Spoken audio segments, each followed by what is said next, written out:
really has three or four states under her jurisdiction. So Is she based here? yeah, it's based here. I think Wyoming and Idaho and maybe. Do you want to back up and make a more concise statement about her attitude towards not wanting to live where there's a dispensary? Maybe there's something that needs to be said about, well, you don't have to live in Colorado.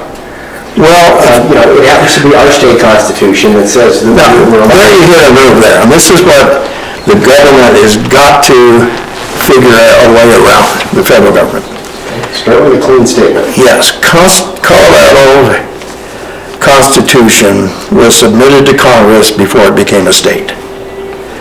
Congress approved it, and in the approval process, it ratified all the provisions. And all the provisions, one of the provisions of the state constitution is that only the people of the state of Colorado could change the form of government. And there was a few other provisions. There was a stronger Fourth Amendment equivalent and Fifth Amendment equivalent under the state statute, the state constitution, than there is under the federal one. So we've got a situation here where, unlike California and other states, the feds aren't in conflict with a federal statutory or a state statutory provision. California, the legislature legislated, and then the question is that legislation unconstitutional vis-a-vis the United States government? Now, it's a lot more complicated when you take on Colorado, because you have to then declare that Colorado's constitution is unconstitutional. And I don't know if anybody really wants to go there, because then you can look at all the other states and everything else, and I don't know whether the prosecuting Coloradans to that level, I think, is not going to be worth the political trade-off, particularly in the western states where you have a little more resistance to the federal government in the first place. Bringing that back to the DEA regional, how does that affect? What is the statement you want to make to her about her statements about wanting a dispensary in her neighborhood when it's the state law? It's not the state law, that's not the state constitution. Well, that's a little different issue, but mainly you can tell from a statement it really isn't based on law. It's not based on science. It's based on opinion. I don't want to associate with them. Well, what I hear is the same thing I heard in Mississippi back in the 60s. I ain't going to associate with no black man. I ain't going to associate with them. And, since we're in the 21st century, I'm not going to use the words that the crackers down there used. But this is the same attitude. I don't believe in this, or I don't like this, so I don't want to associate. And, it's an all or nothing type statement. It shows absolute entrenchment of ideology, absolute entrenchment of ideas. And, I don't know whether she's cheerleading for her agents, or whether she actually believes that shit. If she believes it, then we're in trouble.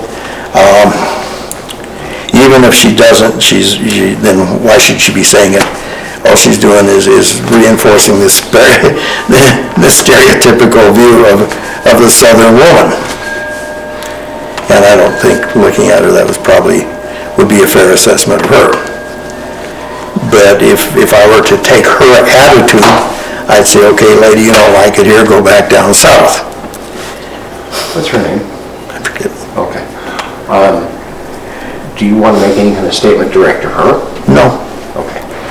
It's not her, and one thing I don't want to get in any of this is on a personal basis, because all of this comes down to philosophy. It comes down to political orientation. It unfortunately comes down to some other sociological things like bureaucratization, bureaucratic empire building, etc., etc. Because I can test what went on in that world ever since Anslinger. And it's been based on propaganda, it's based on fear and all kinds of things. The gateway drug theory is probably the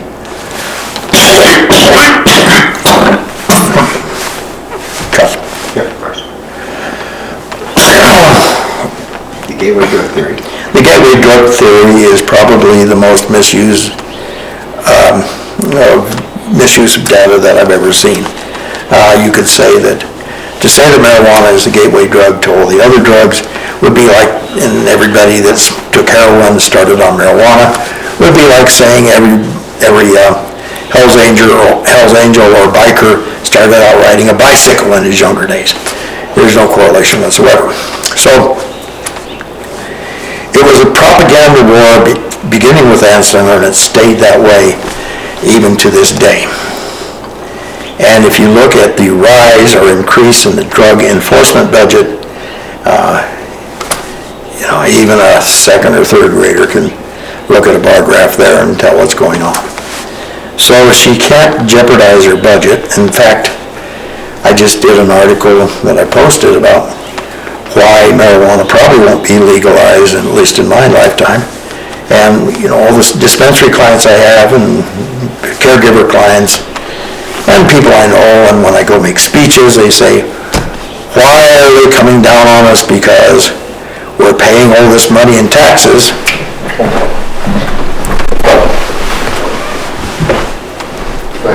So we're paying all this money in taxes. Don't they realize we're paying all this money in taxes?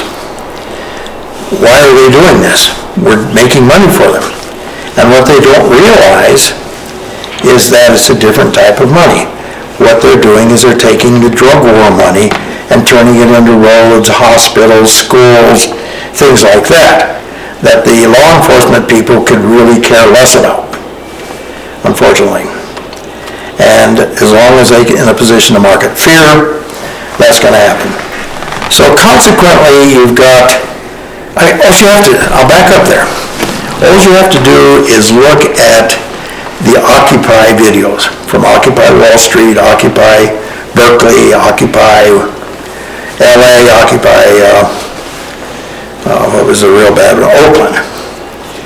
And look at how the police respond. Look at how they're equipped, and then get some old footage of the Chicago '68 Democratic Convention and compare the cops there. They didn't have special equipment or anything like that. They were still able to knock the hell out of the so-called hippies and yippies and protesters, anti-war protesters, but they weren't equipped nearly as well as the modern day officer. All you got to do is look at the internet on how many people get tasered for very little reason at all, and tasers aren't cheap either, and they're getting cops with tasers. They're using all this so-called non-lethal weaponry. It's Orwellian almost what's happening there, and that's I think something the public has really got to be aware of too. So what happens is the law enforcement people, and maybe even the Tea Partiers, but I'm not real certain. People along the axis that are fearful of various things buy the protection argument. It's the same thing as they bought the Cold War. And I can remember growing up, we had bomb shelters in my hometown. We had fire drills, we had atomic bomb drills because we were near a nuclear installation at Rocky Flats, and we had nerve gas drills because we were near where they manufactured nerve gas. Right. And then after a while, going through all this stuff, pretty soon you had to be an idiot not to see you don't have any control over it anyway. If somebody's going to push the damn button, they're going to push the damn button. So if we can't do anything about it, why worry? And what happened then just frustrated the hell out of the power structure and parents and everything else, because the result of that was the beatnik movement and later the hippie movement. And the hippies were essentially saying, let's not market fear anymore, let's market love, which would belie all of the Cold War warriors and what they were saying with the danger of Russia and China and things like that. So again, if we fast forward to what happened when the Soviet Union broke up, you got to wonder how big of a threat the Soviet Union really was. Now we're looking at the same type of public relations and enforcement deal with the drug war. And my major objection to the drug war is that certain people in power have used the drug war to essentially fund and operate a police state.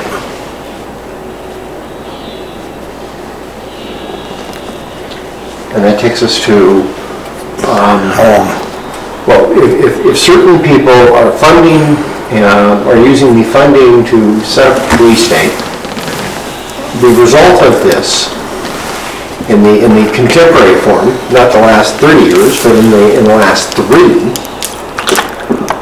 is leading us to what kind of a situation, and we can take that in a bigger picture, which is constitutional and where our country's at, or we can dig it more microscopically down to the issue around the medical marijuana. Well, we can do both. Which would you like to start with? Well, it doesn't matter. What do you feel more comfortable asking questions? Well, I'm pretty comfortable on other topics. Okay, so the police state is right now is I thought maybe... Let me tie it together. I think we can do a separate cut. Okay, but tying it together, as I said last time, they're building the whole marijuana, or the whole drug law is building a police state. And it was real subtle the way it did it. I also teach at a university. I'm a criminologist by training. And back in the 70s, some of my fellow academics from the public or from the political science department brought me some material on bidding for